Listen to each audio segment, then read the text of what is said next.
With a total of over 7 chapters, the Sand Village arc in Boruto has finally come to an end, which means we will now be transitioned to my favorite quick sneak peeks of the future in the upcoming chapters, such as the rematch between Sarada and Hidari, a full-fledged battle between Daemon and Mamushi, an unexpected rescue mission to save Kashin Koji, and most likely the involvement of Himawari as well. But the most interesting part, which could turn out to be a bridge between Kawaki Uzumaki and the apostle of destruction that he has become in the future, comes from chapter 24, which gives us all the vital hints for how exactly that's gonna happen. A banger of a chapter, likely the most anticipated one in the story, which marked the auraful comeback of Kawaki, this time with no limiters or gimmick holding him back. So now let's throw all the RKB theories to trash for a while, cause I know you guys must have been bored of it, but it doesn't mean that she won't have a strong role in the future. Well, that's something for another video. Today we are putting all our focus on chapter 24 and how it's going to branch out the possible futures, as well as the most anticipated plot twist of the flash forward. There are a number of things unveiled that I believe a lot of you would find interesting, like the true role of Jura, which again justifies my theory from months ago, where I compared his demeanor to Cell from Dragon Ball, a bonus part of an apparently full conversation, which has somehow led me to believe in Momoshiki's grand plan that I will explain in a moment, the theme of love and how it would turn out to be the ultimate plot twist in Boruto, as the dynamics have turned around from the original story, where love used to heal people. This time it would be the cause of destruction in the most mind-boggling way possible. So let's waste no time and get straight into the chapter.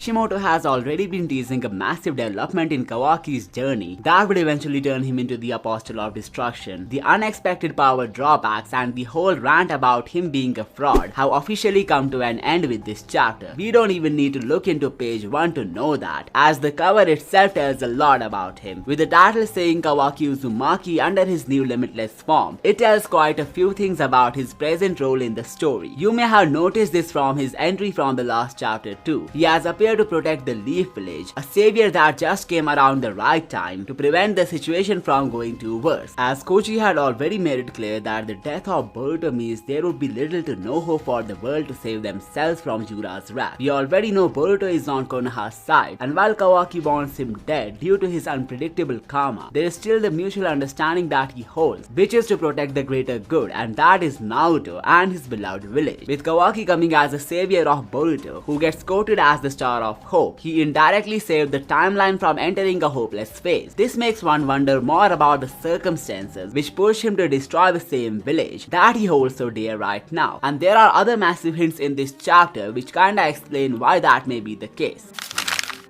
So it all starts with a flashback to the time when Boruto revealed the truth about the limiters to Kawaki. There was obviously some additional instructions that he provided, which is how Kawaki was able to reach there in time. It wasn't Shikamaru assisting him or either telling him what to do with his newly unlocked powers. It was actually Boruto all along, who narrated a script to Kawaki that he needed to follow. But the original plan was kind of different, as Boruto had no hope for Sarada to be able to defeat Ryu and Matsuri, and that's why he had instructed Kawaki to reach the battleground, not to assist him in getting Jura out, but for the sake of protecting Sarada and the others with his newly unlocked power. So it should have went something like this. Sarada and Konohamaru would have kept the Shinjus busy till Kawaki would unlock his limiters. Once they had reached a certain point in the battle, Kawaki was supposed to appear and kill both Matsuri and Ryu, which would have prompted Jura to appear. After the Shinju boss would have made his entry, Boruto would have appeared to teleport everyone to a safer place, but there was a catch. Boruto knew that he might have already appeared to save them if Kawaki didn't make it in time, and that's why he gave him a metal piece with his chakra glued to it, just in case the major battle begins before he's able to come to their rescue. Well, that's almost exactly what happened, with the only twist being Sarada was able to kill Ryu, and Matsuri got finished off by Boruto at the last moment, something that was the duty of Kawaki in the original plan. Well, the best thing that this twist in plan did was separating Jura from the vulnerable shinobis, and Kawaki just appeared on time to save Boruto's life, meaning he was able to sense his chakra with the metal piece, even though it was not that easy cause he was actively engaged in fighting the monster. But props to Kawaki, he did fulfill the mission and was able to flex his new powers by taking an eye off the big bad. Now before moving on to what happened next, let me wear my theorist hat to deduce how this flashback sequence has indirectly hinted at the return of Momoshiki in the story. This extension of the flash forward sequence has made it clear that there will be more extensions of other such sequences as well. This includes the battle between Sasuke and Code, because there are two important details from this one that we got to know. First off, Code said to Boruto that he had fled without doing anything when they had met 2 years ago. And secondly, Boruto said to Kawaki that he felt something similar to Momoshiki's possession when he activated the karma against Code. Both of these points are connected like a string with each other, and I think once Momoshiki would finally make an appearance, we will see an extension of the Code fight where Boruto would activate the karma, leading to Momoshiki's takeover as well as its aftermath. So moving back to the chapter, we get some action-packed sequences of Kawaki fighting Jura, from absorbing the Biju bomb to using the black boxes as self-destructive time bombs. Kawaki played some excellent moves to speed down the Shinju. He then swiftly attacked him with his prosthetic arm and even managed to block his attack with his bow staff that he later used to burst out a part of his body. So one of the remarkable things that he has unlocked is to control the items that are glued to his chakra, from sporting the black boxes which block chakra itself to using his staff to destroy a part of Jura's body. The fight continued with his prosthetic attack, and the chapter took us to Boruto, who could be seen calming himself down to stop the karma from getting out of control. The fight then takes an unexpected pause, with Jura pulling his book to give a sermon to Kawaki. Meanwhile, Amado and Sumire are watching everything live, with the scientist responding with a no when Sumire expressed that maybe Kawaki can actually defeat him. Well, not to mention, this is the only thing that Amado said in this chapter, and I can deduce a few things from this. Either he somehow knew that Jura is way more stronger, which adds to my theory that Amado could also have prescience just like Koji, and maybe he just figured out that Jura didn't land a hit on Kawaki deliberately, because if that was the case, then things would have been a lot worse, as the only condition of unlocking his attack mode was that his regeneration and resistance ability will be lowered. And looking at the cell sort of mentality that Jura has, it's pretty much clear that he wants to play around with him a bit more, and the next few panels explain why. Jura starts off by explaining how Sarada, Himawari and Kawaki as well unexpectedly awaken new powers, which shouldn't make sense from a logical standpoint. He believes that there is this factor of love involved in all these awakenings, and it's a topic which has intrigued him for a while now. When he mentioned Sarada awakening a new power, we got to see Sumire's reaction on it, and this might be due to her recent conflict with her. Maybe Sumire would now understand that Sarada actually holds something for Boruto, because without that, she wouldn't have unlocked her Mangekyou power. Or maybe it would drive her even more crazy, leading her to do something stupid after being emotionally overloaded. Well, it's just a matter of time that these mysteries would be unveiled to us, but Kawaki didn't waste any more time listening to the love ideology of Jura, and that's when he used the same attack on him that he had used to destroy Code. However, to his surprise, Jura manifested a lot of trees from the ground and didn't bear any damage from this attack. He even got a Rinnegan back with the trees, and that's when he figured out what Daemon had warned Kawaki about.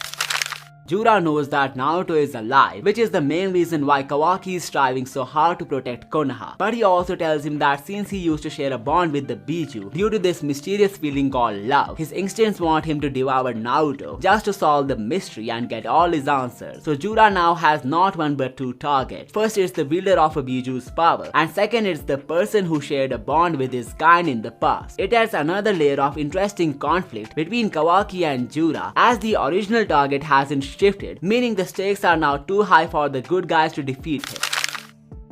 Kawaki tries to make another move on Jura, but Boruto stops him in time as they now decide to retrieve from the spot. But before going, Kawaki clarifies to Jura that even though he has got nothing to do with love, the Shinju will definitely pay a hefty price for making Naruto his target, and that would be the end of him by the hands of none other than Kawaki himself. We then have both Boruto and Kawaki returning to the place where the others were waiting, with Kawaki accidentally stepping on Konohamaru's face during the transmission. A few comical moments here and there, and then we are back to the serious stuff. Koji reveals to Aida that this intervention of Boruto has greatly influenced all the futures, and while it might appear alright, the bad news is that Mamushi will soon come to devour Aida, which makes her go uncomfortable in an instant. Judging by the reaction of Mamushi in the next panel, I think Aida's worry will not pay off, since Daemon should be enough to destroy him in a few moves, unless he somehow figures out the weakness to his ability. The chapter ends on a comical note, with Jura telling Hidari that Kawaki actually paid him a compliment, which was about his good taste, since he had made Naruto his target. And if we think about it, this may be a sign that he's slowly gaining emotions similar to humans, as he was looking happy on the fact that Kawaki made a remark about him. But Hidari responds by saying there is a phrase that he learned today that suits Jura pretty well, which is totally ick, meaning unpleasant or disgusting. And that marks the end of the chapter, but definitely not the end of the theories.